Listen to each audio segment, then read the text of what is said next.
ಕೇರಳ ಸರ್ಕಾರದ ಮಲಯಾಳಂ ಭಾಷಾ ಮಸೂದೆ 2025 ಇದಕ್ಕೆ ವ್ಯಾಪಕ ವಿರೋಧ ವ್ಯಕ್ತವಾಗ್ತಾ ಇದೆ. ಕಾಸರಗೋಡು ಭಾಗದಲ್ಲಿ ಕನ್ನಡಿಗರು ಈ ಒಂದು ವಿಚಾರಕ್ಕೆ ಆಕ್ರೋಶವನ್ನ ವ್ಯಕ್ತಪಡಿಸ್ತಾ ಇದ್ದಾರೆ. ನಮ್ಮ ಮಕ್ಕಳ ಮೇಲೆ ಮಲಯಾಳಂ ಭಾಷಾ ಹೇರಿಕೆಯನ್ನ ನಾವು ಯಾವುದೇ ಕಾರಣಕ್ಕೂ ಸಹಿಸೋದಿಲ್ಲ ಅನ್ನುವಂತ ಆಕ್ರೋಶ ವ್ಯಕ್ತವಾಗಿದೆ. ಈ ಬಗ್ಗೆ ನಮ್ಮ ಪ್ರತಿನಿಧಿ ಸ್ವತಃ ಕಾಸರಗೋಡಿಗೆ ಹೋಗಿ ಅಲ್ಲಿನ ಕನ್ನಡಿಗರನ್ನ ಮಾತಾಡಿಸಿದ್ದಾರೆ. ಈ ಬಗ್ಗೆ ಅವರು ಹೇಳೋದೇನು ಬನ್ನಿ ನೋಡೋಣ. ಮಲಯಾಳ ಭಾಷಾ ಮಸೂದೆ 2025 ಕೇರಳ ಸರ್ಕಾರ ಮಂಡಿಸಿರುವಂತದ್ದು. ಇದರ ವಿರುದ್ಧ ಕರ್ನಾಟಕದಲ್ಲಿ ಒಂದಷ್ಟು ಆಕ್ರೋಶಗಳು ಕೂಡ ಕೇಳಿ ಬರ್ತಾ ಇದೆ. ಈ ಮಸೂದೆಯ ಅನ್ವಯ ಏನು ಮಲಯಾಳ ಭಾಷೆ ಪ್ರಥಮ ಭಾಷೆ ಆಗಿದ್ದು ಅದನ್ನ ಕಡ್ಡಾಯ ಕಲಿಕೆ ಅನ್ನುವಂಥದ್ದನ್ನು ಜಾರಿಗೆ ತಂದಿರುವಂತದ್ದು. ಇದರ ವಿರುದ್ಧ ಕರ್ನಾಟಕ ಸಿಎಂ ಸಿದ್ದರಾಮಯ್ಯನವರು ಈಗಾಗಲೇ ಆಕ್ರೋಶವನ್ನು ಕೂಡ ವ್ಯಕ್ತಪಡಿಸಿದ್ದಾರೆ. ಅಂದ್ರೆ ಕಾಸರಗೋಡು ಭಾಗದಲ್ಲಿ ಸಾಕಷ್ಟು ಕನ್ನಡ ಮಾಧ್ಯಮಗಳಿದೆ. ಇಲ್ಲಿ ಪ್ರಥಮ ಭಾಷೆಯಾಗಿ ಮಲಯಾಳ ಕಲ್ತ್ರೆ ವಿದ್ಯಾರ್ಥಿಗಳಿಗೆ ತೊಂದರೆ ಆಗಬಹುದು ಅನ್ನುವಂಥದ್ದು ಅವರ ಅಭಿಪ್ರಾಯ. ನೀವೀಗ ನೋಡಬಹುದು, ನಾನೀಗ ಇರುವಂತದ್ದು ಕೇರಳ ರಾಜ್ಯದ ಕಾಸರಗೋಡಿನ ಭಾಗದಲ್ಲಿ. ಆ ಒಂದು 100 ಮೀಟರ್ ಆ ಕಡೆ ಹೋದ್ರೆ ಅದು ಕರ್ನಾಟಕ ಆಗುತ್ತೆ, ಅಂದ್ರೆ ಮಂಗಳೂರು ಭಾಗ ಆಗುತ್ತೆ. ಮಂಗಳೂರು ಮತ್ತು ಕೇರಳದ ನಡುವಿನಲ್ಲಿ ತಲಪಾಡಿ ಗಡಿ ಇರುವಂತದ್ದು. ಈ ಭಾಗಕ್ಕೆ ಬಂದ್ರೆ ಕೇರಳ, ಆ ಭಾಗಕ್ಕೆ ಹೋದ್ರೆ ಮಂಗಳೂರು ಸಿಗುತ್ತೆ. ಕಾಸರಗೋಡು ಭಾಗದಲ್ಲಿ ಸಾಕಷ್ಟು ಕನ್ನಡ ಮಾಧ್ಯಮ ಶಾಲೆಗಳಿದೆ. ಕನ್ನಡವೇ ಇಲ್ಲಿ ಪ್ರಥಮ ಭಾಷೆ. ಆದ್ರೆ ಈ ಮಸೂದೆ ಬಂದ ಬಳಿಕ ಅದು ಮಲಯಾಳವನ್ನ ಕಡ್ಡಾಯಗೊಳಿಸಬೇಕಾಗುತ್ತೆ. ಅಂದ್ರೆ ಕಡ್ಡಾಯವನ್ನ ಮಲಯಾಳ ಪ್ರಥಮ ಭಾಷೆಯಾಗಿ ಕಲಿಬೇಕಾದಂತ ಅನಿವಾರ್ಯತೆ ಇಲ್ಲಿನ ವಿದ್ಯಾರ್ಥಿಗಳಿಗಿರುತ್ತೆ. ಇಲ್ಲಿನ ಜನರು ಏನ್ ಹೇಳ್ತಾರೆ ಅನ್ನುವಂಥದ್ದನ್ನು ಕೇಳ್ಕೊಂಡು ಬರೋಣ. ಸರಿ, ಈಗ ಕೇರಳ ಸರ್ಕಾರ ಮಲಯಾಳವನ್ನೇ ಕಡ್ಡಾಯಗೊಳಿಸಿರುವಂತದ್ದು. ಅಂದ್ರೆ ಕನ್ನಡ ಮಾಧ್ಯಮ ಶಾಲೆಗಳಲ್ಲಿ ಪ್ರಥಮ ಭಾಷೆಯಾಗಿ ಮಲಯಾಳವನ್ನ ಕಲಿಬೇಕು ಅನ್ನುವಂಥದ್ದು ಮಾಡಿರುವಂತದ್ದು. ಇದ್ರ ಬಗ್ಗೆ ಏನ್ ಹೇಳ್ತೀರಾ? ನಾವು ಹೇಳಿದ್ರೆ ನಮ್ದು ಇದು ಗಡಿನಾಡು ಪ್ರದೇಶವಾದ ಕಾರಣ ಕನ್ನಡ ನಮಗೆ ಬೇಕಾಗ್ತದೆ. ಇಲ್ಲಿ ಇದು ಕಡ್ಡಾಯ ಮಾಡುವುದಲ್ಲ, ಮುಂಚೆಯಾಗೆ ಇರಬೇಕು ಅಷ್ಟೇ. ಕನ್ನಡ ಪ್ರಥಮ ಭಾಷೆಯಾಗಿ ಕನ್ನಡ ಶಾಲೆಯಲ್ಲಿ ಆದ್ರೆ ಮುಂದೆ ಎಲ್ಲವೂ ಕೂಡ ಮಲಯಾಳನೇ ಆಗಬಹುದು ಅನ್ನುವಂತ ಆತಂಕ ಇಲ್ಲಿನ ಭಾಗದ ಜನರಲ್ಲಿ ಇರುವಂತದ್ದು. ಅದೇ ಇದು ಗಡಿನಾಡು ಪ್ರದೇಶ ಆದ ಕಾರಣ ನಮಗೆ ಇಲ್ಲಿ ಕನ್ನಡವೇ ಮಹತ್ವ ಜಾಸ್ತಿ. ಮಲಯಾಳ ಕಡ್ಡಾಯ ಆದ್ರೆ ಕಷ್ಟ ಇಲ್ಲಿಯವರೆಗೆ. ವಿದ್ಯಾರ್ಥಿಗಳಿಗೂ ಕೂಡ ಇದ್ರ ಕಷ್ಟ ಆಗ್ಬಹುದು. ಇಲ್ಲಿಯವರೆಗೆ ಅದು ಗಡಿನಾಡು ಕಾಸರಗೋಡು ಹೇಳಿದ್ರೆ ತ್ರಿಶಂಕು ಸ್ಥಿತಿಯಲ್ಲಿರುವ ಜಾಗ, ಅದಕ್ಕೋಸ್ಕರ ಅದೇ ಈ ಭಾಗದ ವಿದ್ಯಾರ್ಥಿಗಳು ಯಾವ ಶಾಲೆಗೆ ಹೋಗ್ತೇವೆ? ಕನ್ನಡವೇ ಹೊಂದಿರುವುದು, ಕರ್ನಾಟಕದವೇ ಹೊಂದಿರುವುದು, ಮಂಗಳೂರಿಗೆ ಆಶ್ರಯ ಹೊಡೆಯುದು. ಇಲ್ಲಿ ಕರೆಕ್ಟ್ ಇದಿಲ್ಲ. ಈಗ ಕನ್ನಡ ಮಾಧ್ಯಮ ಶಾಲೆಗಳಲ್ಲಿ ಪ್ರಥಮ ಭಾಷೆಯಾಗಿ ಮಲಯಾಳವನ್ನ ಕಲಿಬೇಕು ಅನ್ನುವಂತ ಒಂದು ಆದೇಶವನ್ನ ಕೇರಳ ಸರ್ಕಾರ ಮಾಡಿರುವಂತದ್ದು. ಇದು ವಿದ್ಯಾರ್ಥಿಗಳ ಮೇಲೆ ಯಾವ ರೀತಿ ಪರಿಣಾಮ ಬೀರಬಹುದು? ಆದರೆ ಇಲ್ಲಿ ಅವರ ಅಪ್ಪ ಅಮ್ಮ ಎಲ್ಲ ಕನ್ನಡದಲ್ಲಿಯೇ ಕಲಿತದ್ದು. ಈಗ ಅವರಿಗೆ ಮಲಯಾಳ ಕಲಿಸಬೇಕಂದ್ರೆ ತುಂಬಾ ಕಷ್ಟ. ಅವರಿಗೆ ಸ್ವಲ್ಪ ಗೊತ್ತಿರ್ಬೇಕಲ್ಲ ಮನೆಯವರಿಗೆ. ಆದ ಕಾರಣ ಇಲ್ಲಿ ಕನ್ನಡವೇ ಜಾಸ್ತಿ. ನಾವು ಮತ್ತೆ ಇದು ಏನಾದ್ರೂ ಬೇಕಾದ್ರೂ ನಾವು ಕರ್ನಾಟಕಕ್ಕೆ ಹೋಗ್ಬೇಕು, ಕೆಲಸಕ್ಕೆ ಆಗ್ಲಿ ಎಲ್ಲಕ್ಕೆ ಆಗ್ಲಿ, ಯಾವುದಕ್ಕಾಗ ಬೇಕಾದ್ರೂ ಮದ್ದಿಗೆ ಆಗಲಿ. ಇಲ್ಲಿ ಯಾವ ಒಂದು ಫೆಸಿಲಿಟಿ ಇಲ್ಲ ನಮ್ಮ ಗಡಿನಾಡಲ್ಲಿ ನಮಗೆ. ಮತ್ತು ನಾವು ಕೇರಳದಲ್ಲಿ ಕಲ್ತು ಕರ್ನಾಟಕ ಹೋಗ್ತೇವಲ್ಲ, ಆಗ ಸ್ಕಾಲರ್ಶಿಪ್ ಸಹ ನಮಗೆ ಸಿಕ್ಕುದಿಲ್ಲ. ಮಲಯಾಳ ಕಲಿಕೆ ಕಡ್ಡಾಯ ಮಾಡಿದ್ರೆ ಇಲ್ಲಿ ವಿದ್ಯಾರ್ಥಿಗಳಿಗೆ ಯಾವ ರೀತಿ ಮುಂದೆ ಸಮಸ್ಯೆ ಆಗಬಹುದು? ಸಮಸ್ಯೆ ಅಂದ್ರೆ ವಿದ್ಯಾರ್ಥಿಗಳಿಗೆ ಅದರಲ್ಲಿ ಒಂದು ಉನ್ನೇಸ ಇಂಟ್ರೆಸ್ಟ್ ಇಲ್ಲ ಕಲೀಲಿಕ್ಕೆ. ಆದ ಕಾರಣ ಅವರು ಜಾಸ್ತಿ ಫೋಕಸ್ ಮಾಡುದು ಕರ್ನಾಟಕಕ್ಕೆ. ಇಲ್ಲಿ ಒಂದು ಪ್ರೈಮರಿ ಶಾಲೆ ಮುಗಿಸಿ ಮತ್ತೆ ಹೋಗುದೆಲ್ಲ ಕರ್ನಾಟಕಕ್ಕೆ. ಕ್ಯಾಮರಾ ಪರ್ಸನ್ ದಿವಾಕರ್ ಪದ್ಮಂಜ ಜೊತೆ ದಿನೇಶ್ ಕಾಶಿಪಟ್ನ, ರಿಪಬ್ಲಿಕ್ ಕನ್ನಡ, ಕೇರಳ. ಕೇರಳ ಸರ್ಕಾರದ ಮಲಯಾಳಂ ಭಾಷಾ ಮಸೂದೆ 2025 ಇದಕ್ಕೆ ವ್ಯಾಪಕ ವಿರೋಧ ವ್ಯಕ್ತವಾಗ್ತಾ ಇದೆ. ಕಾಸರಗೋಡು ಭಾಗದಲ್ಲಿ ಕನ್ನಡಿಗರು ಈ ಒಂದು ವಿಚಾರಕ್ಕೆ ಆಕ್ರೋಶವನ್ನ ವ್ಯಕ್ತಪಡಿಸ್ತಾ ಇದ್ದಾರೆ. ನಮ್ಮ ಮಕ್ಕಳ ಮೇಲೆ ಮಲಯಾಳಂ ಭಾಷಾ ಹೇರಿಕೆಯನ್ನ ನಾವು ಯಾವುದೇ ಕಾರಣಕ್ಕೂ ಸಹಿಸೋದಿಲ್ಲ ಅನ್ನುವಂತ ಆಕ್ರೋಶ ವ್ಯಕ್ತವಾಗಿದೆ. ಈ ಬಗ್ಗೆ ನಮ್ಮ ಪ್ರತಿನಿಧಿ ಸ್ವತಃ ಕಾಸರಗೋಡಿಗೆ ಹೋಗಿ ಅಲ್ಲಿನ ಕನ್ನಡಿಗರನ್ನ ಮಾತಾಡಿಸಿದ್ದಾರೆ. ಈ ಬಗ್ಗೆ ಅವರು ಹೇಳೋದೇನು ಬನ್ನಿ ನೋಡೋಣ. ಮಲಯಾಳ ಭಾಷಾ ಮಸೂದೆ 2025 ಕೇರಳ ಸರ್ಕಾರ ಮಂಡಿಸಿರುವಂತದ್ದು. ಇದರ ವಿರುದ್ಧ ಕರ್ನಾಟಕದಲ್ಲಿ ಒಂದಷ್ಟು ಆಕ್ರೋಶಗಳು ಕೂಡ ಕೇಳಿ ಬರ್ತಾ ಇದೆ. ಈ ಮಸೂದೆಯ ಅನ್ವಯ ಏನು ಮಲಯಾಳ ಭಾಷೆ ಪ್ರಥಮ ಭಾಷೆ ಆಗಿದ್ದು ಅದನ್ನ ಕಡ್ಡಾಯ ಕಲಿಕೆ ಅನ್ನುವಂಥದ್ದನ್ನು ಜಾರಿಗೆ ತಂದಿರುವಂತದ್ದು.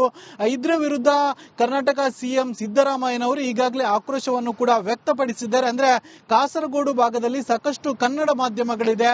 ಇಲ್ಲಿ ಪ್ರಥಮ ಭಾಷೆಯಾಗಿ ಮಲಯಾಳ ಕಲ್ತ್ರೆ ವಿದ್ಯಾರ್ಥಿಗಳಿಗೆ ತೊಂದರೆ ಆಗಬಹುದು ಅನ್ನುವಂಥದ್ದು ಅವರ ಅಭಿಪ್ರಾಯ. ನೀವೀಗ ನೋಡಬಹುದು, ನಾನೀಗ ಇರುವಂತದ್ದು ಕೇರಳ ರಾಜ್ಯದ ಕಾಸರಗೋಡಿನ ಭಾಗದಲ್ಲಿ. ಆ ಒಂದು 100 ಮೀಟರ್ ಆ ಕಡೆ ಹೋದ್ರೆ ಅದು ಕರ್ನಾಟಕ ಆಗುತ್ತೆ, ಅಂದ್ರೆ ಮಂಗಳೂರು ಭಾಗ ಆಗುತ್ತೆ.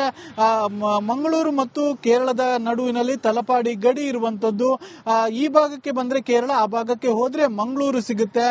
ಕಾಸರಗೋಡು ಭಾಗದಲ್ಲಿ ಸಾಕಷ್ಟು ಕನ್ನಡ ಮಾಧ್ಯಮ ಶಾಲೆಗಳಿದೆ. ಕನ್ನಡವೇ ಇಲ್ಲಿ ಪ್ರಥಮ ಭಾಷೆ. ಆದ್ರೆ ಈ ಮಸೂದೆ ಬಂದ ಬಳಿಕ ಅದು ಮಲಯಾಳವನ್ನ ಕಡ್ಡಾಯಗೊಳಿಸಬೇಕಾಗುತ್ತೆ. ಅಂದ್ರೆ ಕಡ್ಡಾಯವನ್ನ ಮಲಯಾಳ ಪ್ರಥಮ ಭಾಷೆಯಾಗಿ ಕಲಿಬೇಕಾದಂತ ಅನಿವಾರ್ಯತೆ ಇಲ್ಲಿನ ವಿದ್ಯಾರ್ಥಿಗಳಿಗಿರುತ್ತೆ. ಇಲ್ಲಿನ ಜನರು ಏನ್ ಹೇಳ್ತಾರೆ ಅನ್ನುವಂಥದ್ದನ್ನು ಕೇಳ್ಕೊಂಡು ಬರೋಣ. ಸರಿ, ಈಗ ಕೇರಳ ಸರ್ಕಾರ ಮಲಯಾಳವನ್ನೇ ಕಡ್ಡಾಯಗೊಳಿಸಿರುವಂತದ್ದು, ಅಂದ್ರೆ ಕನ್ನಡ ಮಾಧ್ಯಮ ಶಾಲೆಗಳಲ್ಲಿ ಪ್ರಥಮ ಭಾಷೆಯಾಗಿ ಮಲಯಾಳವನ್ನ ಕಲಿಬೇಕು ಅನ್ನುವಂಥದ್ದು ಮಾಡಿರುವಂತದ್ದು. ಇದ್ರ ಬಗ್ಗೆ ಏನ್ ಹೇಳ್ತೀರಾ? ನಾವು ಹೇಳಿದ್ರೆ ನಮ್ದು ಗಡಿನಾಡು ಪ್ರದೇಶವಾದ ಕಾರಣ ಕನ್ನಡ ನಮಗೆ ಬೇಕಾಗ್ತದೆ ಇಲ್ಲಿ. ಇದು ಕಡ್ಡಾಯ ಮಾಡುದು ಅಲ್ಲ, ಮುಂಚೆಯಾಗೆ ಇರಬೇಕು ಅಷ್ಟೇ. ಕನ್ನಡ ಪ್ರಥಮ ಭಾಷೆಯಾಗಿ ಕನ್ನಡ ಶಾಲೆಯಲ್ಲಿ ಆದ್ರೆ ಮುಂದೆ ಎಲ್ಲವೂ ಕೂಡ ಮಲಯಾಳನೇ ಆಗಬಹುದು ಅನ್ನುವಂತ ಆತಂಕ ಇಲ್ಲಿನ ಭಾಗದ ಜನರಲ್ಲಿ ಇರುವಂತದ್ದು. ಅದೇ ಇದು ಗಡಿನಾಡು ಪ್ರದೇಶ ಆದ ಕಾರಣ ನಮಗೆ ಇಲ್ಲಿ ಕನ್ನಡವೇ ಮಹತ್ವ ಜಾಸ್ತಿ.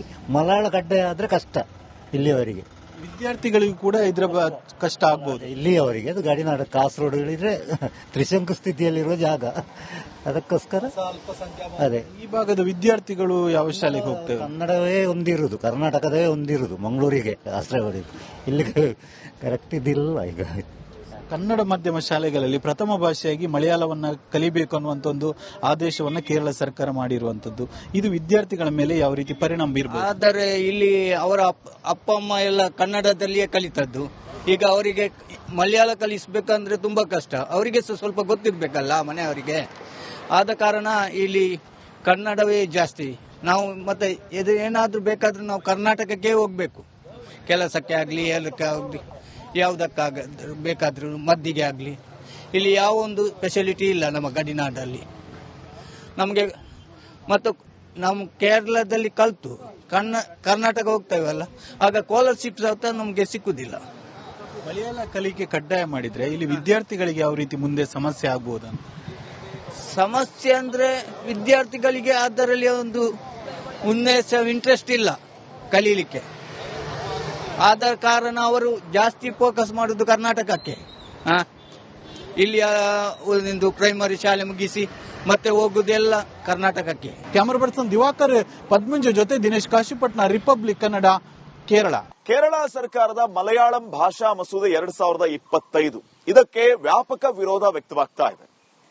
ಕಾಸರಗೋಡು ಭಾಗದಲ್ಲಿ ಕನ್ನಡಿಗರು ಈ ಒಂದು ವಿಚಾರಕ್ಕೆ ಆಕ್ರೋಶವನ್ನ ವ್ಯಕ್ತಪಡಿಸ್ತಾ ಇದ್ದಾರೆ.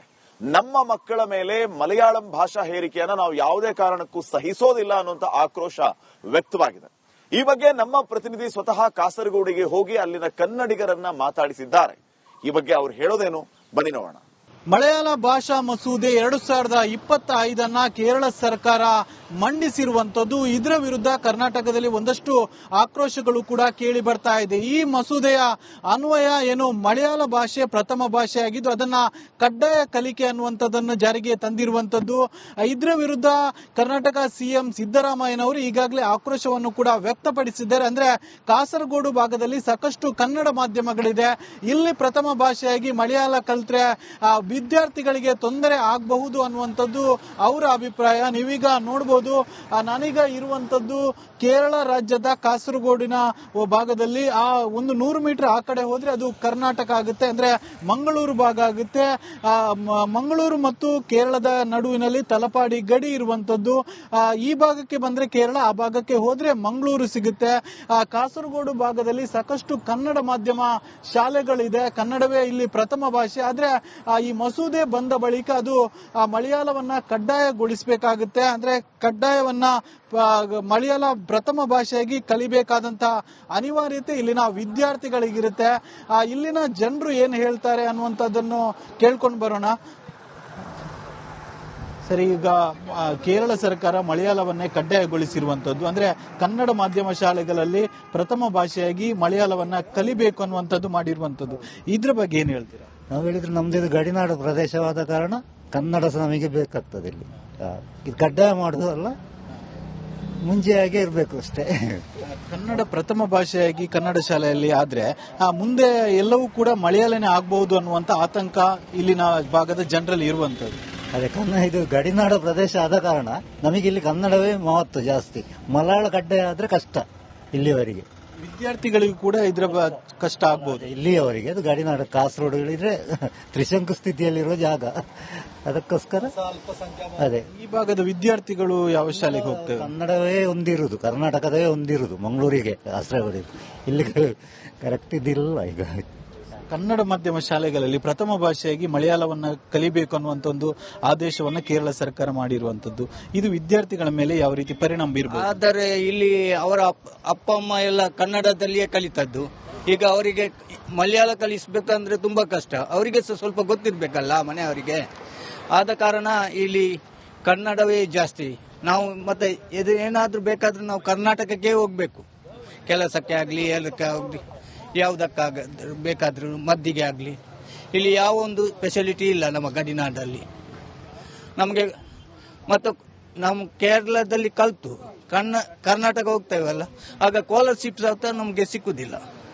ಮಲಯಾಳ ಕಲಿಕೆ ಕಡ್ಡಾಯ ಮಾಡಿದ್ರೆ ಇಲ್ಲಿ ವಿದ್ಯಾರ್ಥಿಗಳಿಗೆ ಯಾವ ರೀತಿ ಮುಂದೆ ಸಮಸ್ಯೆ ಆಗಬಹುದು?